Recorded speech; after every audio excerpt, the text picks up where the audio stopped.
Bienvenidos a otro episodio de Conexiones UP. Les saluda Rocío Rivera. Estamos transmitiendo desde Nexo Digital, la radio online de la Facultad de Comunicación Social. En el día de hoy tenemos el honor de contar como invitado especial a un talento joven de la ciencia panameña. Nos acompaña Manuel Barría, biólogo con orientación en zoología, estudiante de la maestría en entomología de la Universidad de Panamá.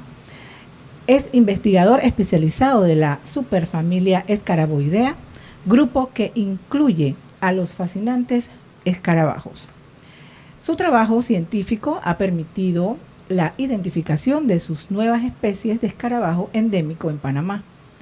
Un hallazgo que no solo enriquece el conocimiento sobre nuestra biodiversidad, sino que también posiciona a la investigación panameña en el mapa científico internacional. Bienvenido, Manuel, a Conexiones UP. Hola, ¿qué tal, Rocío? Muchas gracias por la invitación. Mira, Manuel, nos llama mucho la atención que eres una persona joven que está en el mundo de la investigación y terminando su tesis de maestría. Háblanos un poco sobre qué fue lo que te motivó a hacer, por lo menos, entrar en el mundo de la investigación. Realmente todo inicia lo que es la parte de investigación como tal. En 2017, cuando durante un laboratorio de una materia de la Universidad de la Licenciatura, nos pidieron colectar insectos para una colección. Entonces el profesor en su momento nos comenta de que podíamos revisar bajo los troncos, en los patios de nuestras casas. Y justamente recordaba que en el patio de mi abuela pues había un árbol de mango caído. Entonces la lógica, de acuerdo a lo que el profesor me había dicho, era que si voy a ese árbol probablemente encontrara insectos. Así que lo primero que hice fue comenzar a revisar la corteza y pues de ahí salieron unas larvas, las comencé a criar. Después traté de identificar cuál era la especie de las larvas, del adulto que había salido de las larvas que había colectado. Y la sorpresa que me llevé era que nadie me podía ayudar en la identificación de la especie. Y lo que me sugirió en su momento, la que se convertiría en mi mentora, que era la doctora Dora Quiroz, era que contactara con un especialista de afuera, porque en Panamá pues nadie trabajaba ese grupo. Y fue lo que hice, y de ahí me contacté con el doctor Brett Ratcliffe de la Universidad de Nebraska Lincoln, y él mismo es el que, digamos, me dice el nombre de la especie, pero digamos que también me dice, oye, tienes algo también interesante ahí con las larvas, sería bueno que lo revises, que leas un poco, que te introduzcas dentro del mundo, porque no estoy del todo como seguro con lo que respecta a esa parte de la larva.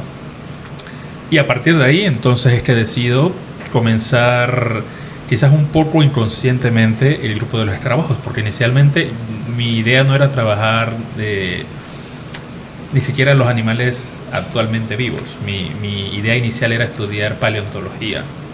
Y bueno, una cosa llevó a la otra. Después me decidí entonces aquí en Panamá por reptiles. Y después pues quedé en un grupo completamente diferente, que son los escarabajos, específicamente la superfamilia Scaraboidea, que pues son muy comunes. Creo que todo el mundo en algún momento ha visto este grupo. Y poco a poco fui leyendo, me fui, digamos, metiendo mucho más, hasta pues que en su momento tenía algunos resultados y comencé a publicar. Y a partir de ahí ya pues entonces, digamos que continué con eso de investigar y publicar los resultados. ¿Cómo ha sido tu experiencia como estudiante de tesis en esta maestría de entomología? La maestría como tal la empecé el año pasado, 2025, financiada por Senacide y FARU. La experiencia ha sido, la verdad, no tal como esperaba, pero digamos que con ello he podido aprender tanto cosas buenas como otras cosas pues que se pueden mejorar. Y principalmente pues me he tratado de enfocar en mi tesis de maestría, que realmente vengo trabajando desde que terminé la tesis de licenciatura de 2022, porque pues es un trabajo muy grande, es un grupo muy complejo y no es algo que realmente se pueda cumplir en 1 año o 2 años, que es generalmente lo que pues, te da el tiempo de una maestría para hacer tu trabajo de tesis. Entonces, como yo sabía que ya era un grupo complejo, lo comencé a trabajar desde hace mucho. ¿Quiénes han sido tus mentores en todo este tiempo que has trabajado proyectos de investigación? Pues mi mentora, y que fue quien realmente me enseñó a tanto buscar, leer artículos, escribir artículos científicos y todo lo que respecta a la parte de investigación, fue la doctora Dora Quirós, que en paz descanse.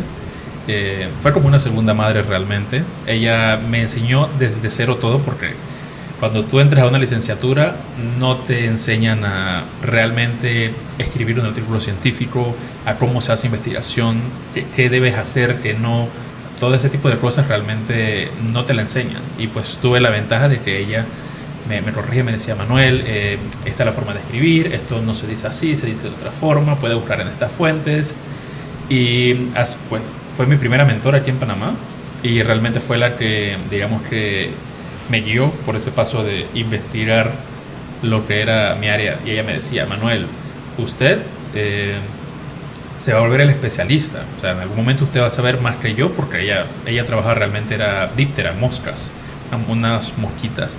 Y me decía: nadie va a conocer ese grupo mejor que usted, porque es el que ha estado trabajándolo aquí en Panamá, obviamente. ¿En ese tiempo solamente te dedicabas a las moscas? No, ella era la que trabajaba, o sea... ¿Y tú estudiabas con ella las moscas? No, ese era el tema. O sea, cuando tú eres entomólogo, tú estudias insectos. Claro. Pero cada entomólogo tiene su grupo o sus grupos, que son los que realmente trabajan. Entonces, como ella trabajaba moscas, su familia de moscas, fue por eso que ella me dijo que contactara a alguien de afuera, porque claramente me decía: yo sé entomología, claro. En revistas internacionales. Eso tiene que haber sido emocionante. Pues sí, las primeras veces es como finalmente lo hice, ya finalmente tengo mi primer artículo. Claro. Y claro, cada vez los artículos se vuelven, digamos, un poco más complejos, un poco más detallados, porque pues cada vez que publicas aprendes de lo que quizás los errores que cometiste, dices: pude mejorar este párrafo aquí. Entonces pues vas puliendo esa técnica de escritura poco a poco, hasta que ya de cierta forma se llega a ser como una especie de resultado a lo que tú haces. O sea, sabes que vas a investigar y por lo tanto deberías de estar obligado a publicar eso, porque de nada te sirve tener un montón de datos y un montón de descubrimientos y no los publicas. Si no lo publicas, no existe, tal cual, así es. Entonces, la verdad, sí, la primera vez, pues recuerdo que lo compartí por todos lados. Aún a día de hoy lo sigo haciendo, pero digamos que la primera vez de todo, tanto la primera vez que vas a campo, la primera vez que publicas, la primera vez que descubres una especie nueva o que redescubres una especie, siempre es algo único, la verdad, es único y especial. Okay, hablando de eso, de las especies nuevas, ¿cuántas especies has descubierto en todos tus proyectos de investigación? De momento, aquí en Panamá tengo 3 especies descritas, o sea, es decir, obviamente he visto algunas cosas que sé que son nuevas, pero publicadas como tal 3 aquí en Panamá. Las 3 son de momento especies endémicas. Una del área del Chocó, ecuatoriano y colombiano, que fue realmente, si no estoy mal, mi primera especie, que justamente era del grupo que estaba trabajando la tesis, y otra especie que es de Colombia. De momento esas son las especies que están publicadas, pero hay muchas que vienen en camino y este año probablemente salgan un par más. Ok, en total son 5 especies. La última, creo que es la última que has publicado recientemente. Háblanos un poco sobre esta publicación. Bien, en 2022 nosotros realizamos junto con Senacid, estábamos siendo financiados con lo que es el proyecto de nuevos investigadores.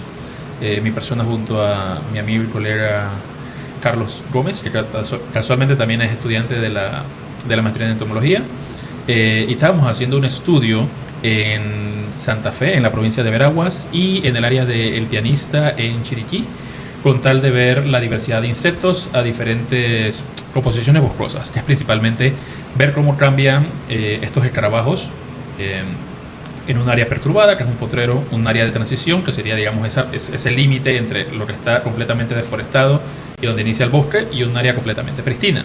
Durante esas giras de campo colocamos varias trampas para atraer los insectos, y dentro de todas esas noches, pues cayó un individuo que fue digamos que fue el que inició todo. Cuando yo lo vi, yo pues la verdad lo agarré y lo poleté, porque en ese momento uno no suele procesar el material, simplemente va a la bolsa para sacrificarlo y ya posteriormente en el laboratorio es donde realmente uno comienza a revisar todo a detalle. Y cuando lo comienzo a revisar, me quedo mirando y yo digo, uy, esto es un poco atípico, no es algo normal que haya visto. No era de los conocidos tuyos. Exacto, no era de los conocidos que sé del grupo que pertenecía. Entonces me pongo en contacto con un colega y amigo colombiano, que es Julián Clavijo Bustos, y él me dice, sí, Manuel, eso pareciera que es una especie nueva. Entonces decidimos ahí hacer la descripción, y junto con la descripción de la nueva especie hacemos, digamos, una pequeña actualización y sinopsis de lo que eran las especies hermanas de este género, que se llama Bolats, y la especie como tal se llama Bolats azurita, con Z. Okay. Y es muy diferente a las otras, porque las otras, digamos, que son de color mucho más cremoso, amarillento, y esta pues es de colores vibrantes, los élitros, que son las alas que cubren o forman como si fuese el estuche para las alas que permiten volar a la especie, son de color azul brillante, casi como si fuese una gema preciosa, y pues la cabeza es como rojiza. Entonces publicamos este trabajo junto a otro colega del Museo de Viena, y pues quedó la especie nueva y es endémica. La conocemos realmente de dos puntos, que es de el Parque Nacional Santa Fe y el área como quien va bajando hacia Boca del Toro, por la comarca después de la represa Fortuna. En ese bosque que ven siempre, si van yendo por esa área, en ese bosque por ahí fueron colectados los otros individuos de la nueva especie. ¿Qué tiempo te toma más o menos tomar cada muestra, o por lo menos conseguir una especie nueva? Bueno, conseguir una especie nueva como tal es realmente algo causal de uno realizar colectas en sitios antes no explorados. No es algo como que tú vas al campo y dices, uy, voy a tal sitio porque voy a encontrar especies nuevas. No necesariamente. Claramente, si vas a un sitio donde nunca se ha explorado y donde sabes que las condiciones ambientales son óptimas para el endemismo, claro, hay una probabilidad de que encuentres algo nuevo.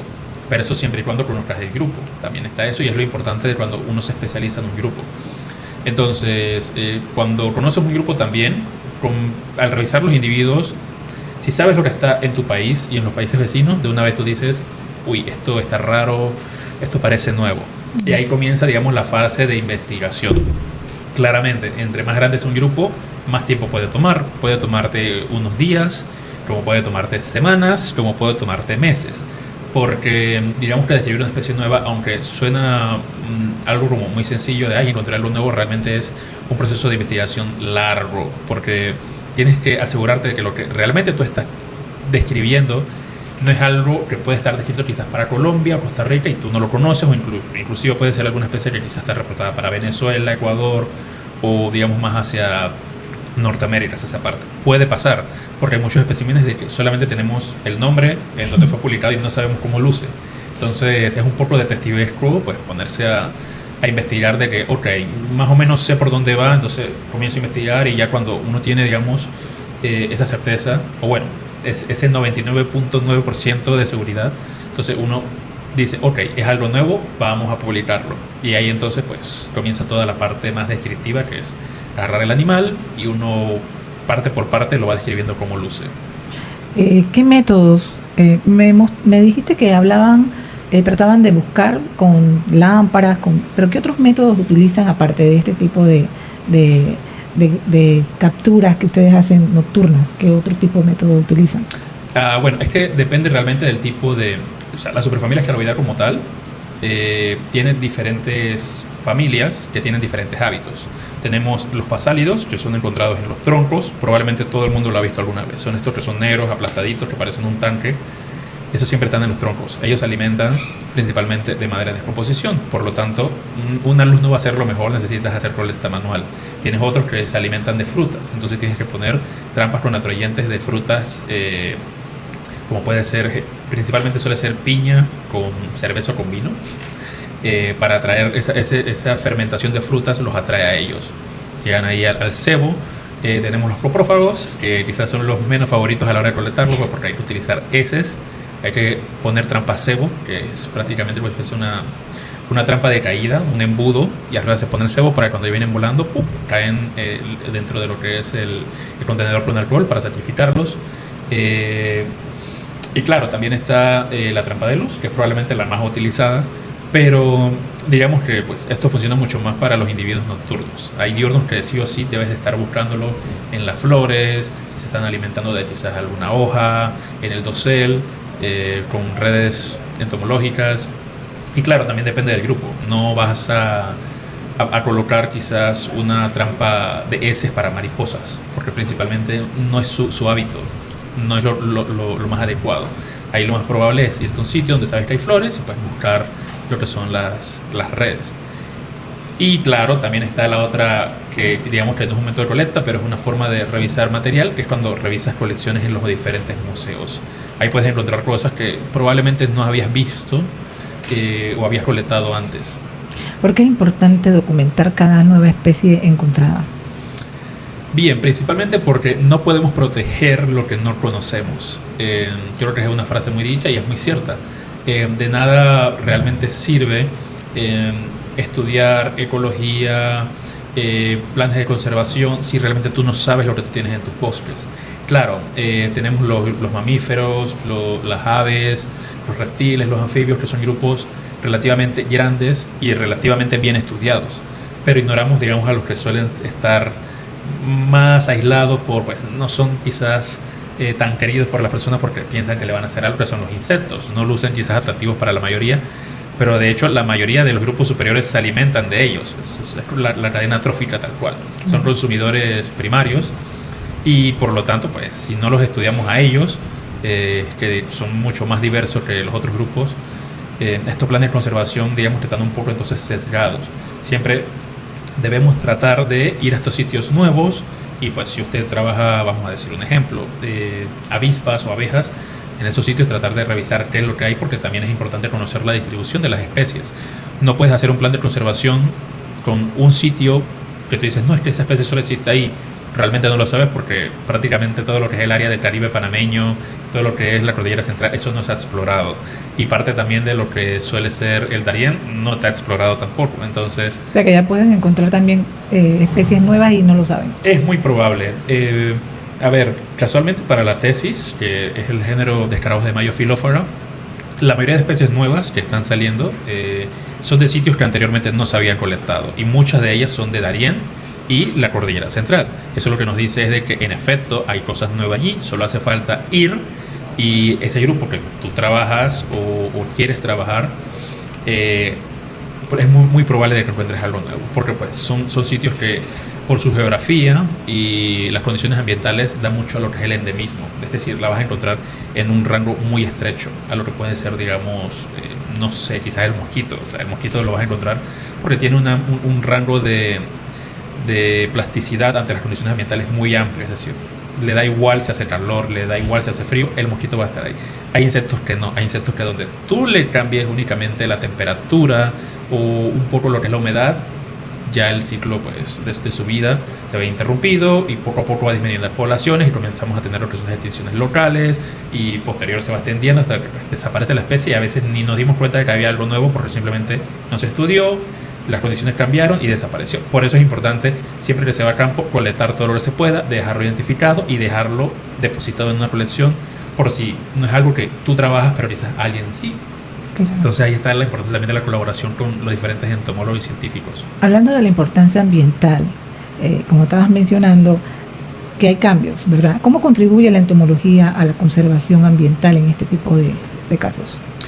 Bueno, los insectos tienen una particularidad, y es que muchos de ellos no tienen, digamos, un rango de dispersión muy amplio. Es decir, no son como las aves que migran kilómetros. Claro, hay excepciones en insectos, pero hay muchísimos insectos que en estos bosques que les comento que son principalmente de la cordillera central, su rango de dispersión es muy limitado o sencillamente no se dispersan pues porque ya se han establecido en ese sitio, tienen todo lo que necesitan en ese sitio y por lo tanto no hay esa necesidad de migrar. Y claro, si tú quieres conocer la salud de un bosque y conoces un poco lo que es la entomología o los grupos de insectos en estas montañas o sus montañas, digamos, vecinas, Eh, por un ejemplo, Bolas azurita, que es una nueva especie. Sabemos que habita en bosques entre los 700 a probablemente 1000 metros de elevación.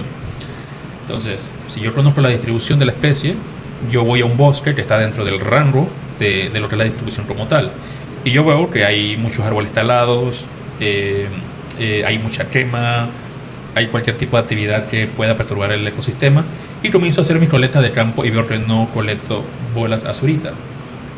O no colecto cualquier otra especie que puede ser bioindicadora. Pues eso lo que me va a decir a mí es de que ese bosque que está allí ya no cuenta con las condiciones ambientales que originalmente tenía, y por lo tanto esas especies que deberían estar ahí ya no están. Es como usted esté en su casa y de repente llega alguien y le comienza a tumbar las paredes. Usted no se va a quedar allí simplemente viendo, usted hace dos cosas. Claro. O se va a otro sitio o se queda ahí hasta que se le caiga la casa encima. Y tristemente los insectos, al tener este rango de dispersión muy limitado, a veces por su propia biología, no tiene esa capacidad de adaptarse tan rápidamente a los cambios bruscos. Tenemos casos, por ejemplo, de varios estudios de mariposas en Colombia, de que han visto que a lo largo de los años, poblaciones que se encontraban en elevaciones, digamos, por decir un ejemplo, entre los 500 y 800 metros, a día de hoy se han encontrado mucho más altas. Eso se debe principalmente a que ha cambiado la temperatura en donde originalmente ellos estaban. Y claro, ellos van a buscar la temperatura que se les sea más adecuada. Claro. Pero eso también está un poco ligado a si son capaces de desplazarse de esa elevación a rangos superiores, si la pueden tolerar ese cambio. Si es algo muy brusco, lo más probable es que no. Si es algo gradual, como puede ser, digamos, la temperatura, hay un porcentaje de que se puedan mover. Pero claro, si son montañas que ya de por sí están en el tope, no hay hacia dónde subir, y lo más probable es que las especies comiencen a desaparecer y existen esas extinciones locales. Y entonces ahí es donde se dan cuenta, no encontramos esta especie durante tanto tiempo, ya la dan por desaparecida. Sí, bueno, en el caso de los insectos es un poco más complicado, porque de por sí es un grupo enorme. Entonces hablar de extinción en los insectos es un poco complicado, porque también pues a veces solamente conocemos los especímenes de un sitio como tal, pero no necesariamente implica de que la especie se extinguió por completo, simplemente de que en ese sitio donde se encontraba ya no existe. Un ejemplo claro son dos especies que trabajé en mi licenciatura, que es Crisina itálica y Crisina galvina. Originalmente se habían colectado en el Valle de Antón, pero posteriormente a las diferentes colectas y los cambios ambientales que hubieron, las especies desaparecieron y más nunca se volvieron a colectar. No fue hasta 2021, 22, no, 21, sí, 21, 22, que estoy en el área de Altos del María, y justamente hay un bosque que conecta allí con el valle y tiene las condiciones ambientales que originalmente tenía el valle, porque si ustedes van a día de hoy el valle, realmente el valle es caliente, cuando hace muchos años, bueno, vamos a decir 10 años, era un sitio relativamente fresco. Exactamente. Entonces, ¿qué sucede? Que lo que yo menos me esperaba es que encontré esas especies que originalmente se encontraban en el valle. Y claro, eso me dice a mí de que ya el valle no cuenta con esas condiciones ambientales para esa especie, pero este bosque de acá sí. Ahora bien, claro, como es un sitio que está en constante cambio por construcción de casas y demás, si se modifica nuevamente, es probable que esa población de ese sitio también desaparezca. O de repente vayan mudándose a otro sitio acorde a su tipo de... Pues es lo que se esperaría. Sí. El tema es que como nos metemos nosotros, ya comenzamos a construir carreteras, comenzamos a deforestar, ya no es tan fácil entre estas especies moverse, principalmente porque estos escarabajos de Crisina, que son los escarabajos gema, no son de volar largas distancias. Realmente usted puede estar 100 metros al frente de un bosque, usted pone una trampa de luz y no le va a caer, no van a volar a la trampa de luz. Usted tiene que estar dentro del bosque o prácticamente en el límite. Entonces es complicado, claro. Si el bosque tuviese conectividad, probablemente se podrían ir desplazando buscando las condiciones aptas, pero ya cuando el ser humano se mete y destruye todo, pues probablemente las poblaciones tengan los días contados, al menos después se mantenga ese sitio, ese bosque allí. Manuel, háblame sobre las colecciones estas recientes que has encontrado. ¿Están ubicadas en la Universidad de Panamá? ¿Dónde están ubicadas? ¿Dónde se pueden encontrar estas especies? Bueno, estos escarabajos de momento pertenecen a mi colección personal de la superfamilia que trabajo, y actualmente están divididas en dos sitios. La principal, que es la que mantiene el mayor número de escarabajos, está en el laboratorio de artrópodos venenosos del Museo de Invertebrados Fairchild de la Universidad de Panamá, en el área de los gemelos. Y la otra está en mi cubículo, en la maestría de entomología, que es donde realmente estoy trabajando. Esas cajas que tengo allá son de mi tesis que actualmente estoy haciendo. Entonces, están allí. Pero pues si en algún momento alguien necesita visitar, pues es bienvenido. Simplemente con tiempo. Es una colección pública y que más o menos, como ya usted tiene idea, Sí. la idea es que esta colección crezca hasta tal punto de hacer un museo de la superfamilia Scaraboidea que tenga representatividad lo más posible de todas las especies que tenemos en Panamá. Y por supuesto, especies de países vecinos o otros países internacionales. Es un proyecto bastante ambicioso, pero no es imposible. Es un proyecto de vida. Claro. Aún tengo, bueno, principalmente es conseguir los fondos para la infraestructura. Una vez se tiene la infraestructura, es mantener la colección y seguir llenándola de escarabajos hasta donde se pueda. Y seguir trabajando. Seguir trabajando, sí. Es un grupo que ya, con ese grupo, digamos que es hasta los últimos días de mi vida. Es un grupo que de por sí ya le he dedicado muchos años y le continuaré dedicando ya hasta donde pueda, hasta donde me decide. Ok, Manuel, creo que ha sido una experiencia bastante buena conocer parte de lo que es la familia Scaraboidea, como dices tú, que ha sido parte de tus trabajos de investigación. No sé, si quieres darle algunas palabras a los estudiantes que son de maestría o de biología, que están en este mundo de la biología y que les gusta algún tipo de especialidad, como quien dice, ¿no? Para ver si ellos se motivan o tienen algún tipo de aliento con tu experiencia. Bueno, lo que les puedo decir es de que cuando yo inicié yo no sabía nada. O sea, yo no nací sabiendo como tal. Realmente yo aprendí. Y yo creo que es el principal miedo de los estudiantes que, no, es que es un grupo complicado, meterme a publicar, eso toma mucho tiempo. Todo es complicado en la vida, todo. Hasta a veces manejar un teléfono por primera vez, pero es cuestión de practicar y ya lo formas parte de tu vida.